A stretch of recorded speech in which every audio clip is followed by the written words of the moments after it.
Ya, yang pertama, yang paling utama adalah kesamaan program kerja.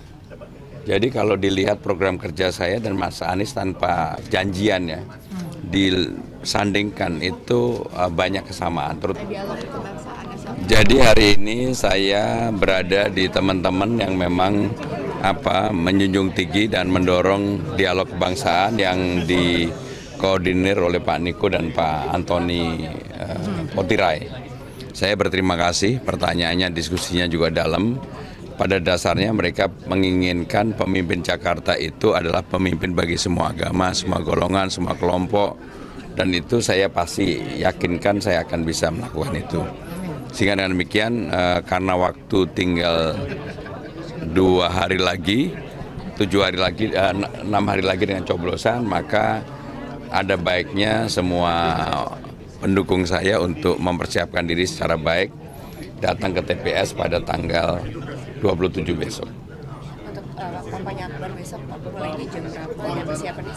Jadi kampanye akbar sendiri kemungkinan dimulai dari pagi, tapi yang pagi itu musikalitas lah gitu. Tapi acara intinya di atas jam 1. Untuk yang hadir apakah Pak Anies, kemudian Pak Ahok dan juga Bu Mega akan hadir? Saya hari ini akan ke Kapuk dengan Mas Anies. Jadi untuk besok ditunggu. Mas Pram, seperti apa Mas? Ikut juga nanti siang ya Mas? Yang jam 2.30 ke Kapuk. Mas Pram, seperti apa Mas cerita dari pendekatan kepada Pak Anies sampai beliau tiba di TPS kemarin?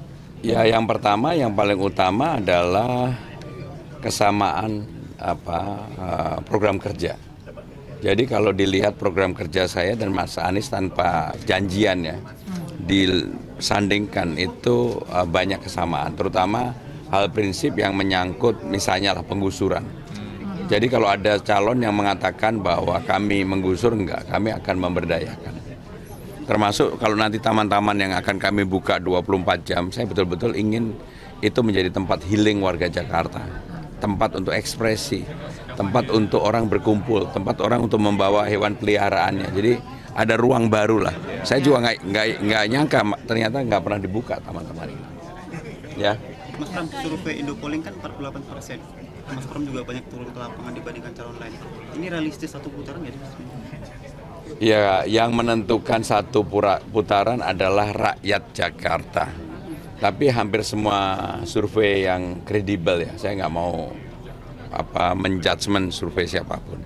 Survei yang kredibel kalau undecided voter dan orang yang tidak memilih diekstrapolasi angkanya sih sudah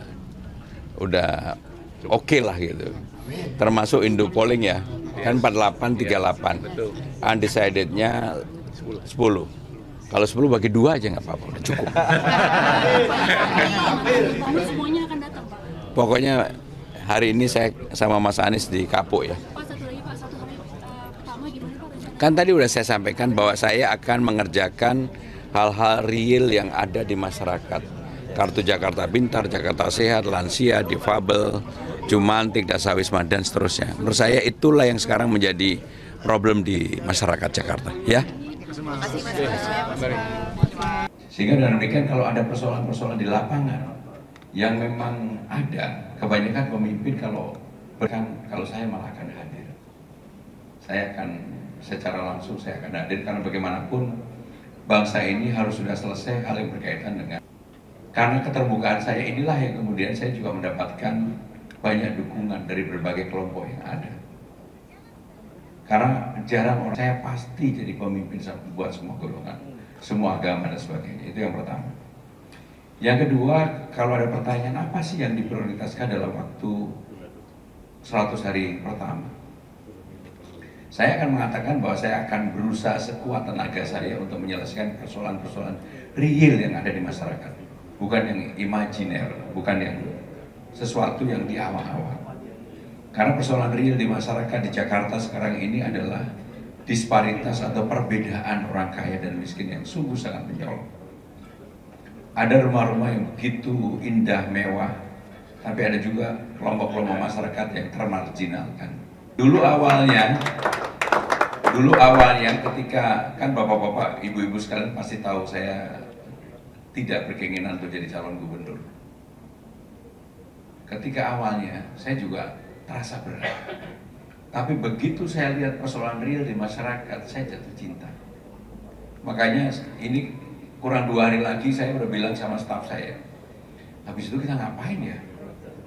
Kita yang setiap hari nggak pernah putus sama sekali selama hampir 3 bulan melakukan yang seperti ini. Hari ini ada 11 titik. 2 hari yang lalu ada 15 titik, mulai dari jam 5 pagi selesai jam 11 malam. Suara saya sampai hilang kemarin, kalau teman-teman ngikutin saya di Mata Najwa atau di acara-acara apa, hilang total. Inilah yang membuat saya jatuh cinta. Makanya saya dalam 100 hari saya akan menyelesaikan persoalan-persoalan yang di bawah ini. Caranya bagaimana? Perbaikan data, menerapkan peraturan yang ada, dan yang lebih penting adalah contoh. Kartu Jakarta Pintar itu yang menjadi sesuatu yang ditunggu di rakyat di bawah. Padahal angkanya kecil kalau bagi kita, mohon maaf, 300.000 rupiah, bukan sesuatu yang, tetapi bagi mereka itu hidup mati untuk menyekolahkan anaknya. Makanya sekarang ini penyelesaiannya di Rawabunga, hanya di satu tempat di Rawabunga. Kalau saya enggak, harus selesai di 44 kecamatan yang ada. Enggak boleh hanya di satu tempat. Dengan demikian orang saling tahu, saling mengenal siapa yang mau ngurus. Kalau di Rawabunga siapa yang kenal di Rawabunga? Enggak ada yang kenal di Rawabunga. Sehingga dengan demikian yang kedua itu. Yang ketiga, Bapak Ibu, saudara-saudara sekalian, Jakarta sudah menjadi kota global sesuai dengan Undang-Undang Nomor 2 Tahun 2024. Apa itu kota global?